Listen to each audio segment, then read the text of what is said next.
And but what we've found over time is there are many businesses where if you grow, success sometimes doesn't go with it. But in the things that we buy and build and own, these businesses get better as you get bigger. And when you buy something for $100 million, you get a management team that is this big and this qualified. And when you buy a $5 billion business, you get a better one. You buy a $50 billion business, it's better than that. And just the quality of businesses you get, we find are that much better. And there's just not that much competition that can do the size of transactions that we did. We just bought a pipeline business in the United States the other day. It's a $9 billion transaction. There's just not many people that can put out $9 billion the same week as the tariffs came out. And that just, those two things just differentiate our money. Therefore, our returns can earn outsized returns. And so you mentioned tariffs, so let's get into that, right? I mean, it's a pretty chaotic time for the world and for investors as well. I've heard you and read you talk about tariffs, and you've kind of brushed them aside. You've been saying that, look, we're invested in infrastructure. It's not trade per se, right? But you are invested into things like container ports, right? So that's goods, that's containers, ships, and movement. So I mean, you must have been sort of affected, right? When you have $1 trillion of things, nothing ever goes. Everything goes well, and nothing ever goes totally bad. You're diversified, and so there's no doubt. There's some of the things that we do are affected by tariff, but by and large, what we do is we go to countries, we invest in those countries, we sell goods or products to companies or individuals, and they stay in that country. So by and large, and many of our things are regulated rate base or contractual in nature, and inflation is actually a positive to the numbers. So as inflation comes in, it actually helps the revenue streams of those businesses. Okay, so inflation is one thing. I've heard you talking about interest rates as well overnight, and this is on the back of, this is fallout from that Moody's downgrade on U.S. sovereign debt to AA1 now, right? We have the long bond hit about 5%. Interest rates are probably a little bit more important to you than inflation, correct? Yes, although private markets, if you trade fixed income, interest rates and daily movements are really important.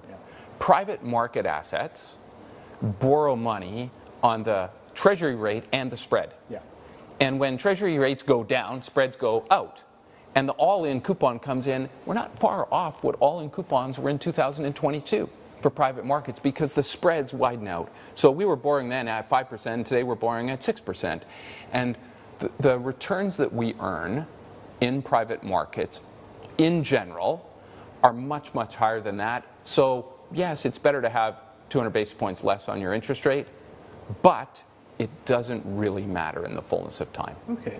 Well, let's talk about inflation then. And you've also talked about how inflation is something that you're not too concerned about as well because it's a rising tide that sort of lifts all boats, right? Let's take property, for example, where you started your career, right? You have inflation, values and prices of property go up, rentals go up as well. It's all really good because you can charge more rent until you can't. Isn't there sort of a tipping point? Yeah, I think the interesting thing about real estate specifically is that there is no supply being built in most places in the world today because of COVID and then because of inflationary interest rate issues. So we've had 5 years of undersupply, and the situation of supply-demand is now getting acute and getting into a problem. And therefore, rents are going up across the world. And yes, that's causing more inflation, but it is good for real estate owners. So we've far past the bottom of the market in real estate, and fundamentals are coming back globally. Okay. All right. Talk to us about infrastructure, which is your thing, right? When folks think about infrastructure in Asia, they always talk about this infrastructure deficit, which is so big that no government or governments on their own can even hope to get close to meeting or fulfilling, right? Which brings in the role and the need for private capital, right? But in the past, when we've talked about these PPPs, public-private partnerships, it's always been a hard sell for private money simply because they're looking at it going, well, I don't know, if I can get a decent rate of return. How have you been able to do that? So sometimes we deal with governments in transactions on PPPs, but by and large, our business has been with corporations. So we've been funding global businesses to meet their capital needs. And today, what that's really driven at is the digitalization of everything going on in the world. What's behind this computer and your phone in the morning that you operate with, and everything in your life has gone on to that and increasingly will go on to that. Yeah. What you have to imagine is everything behind it.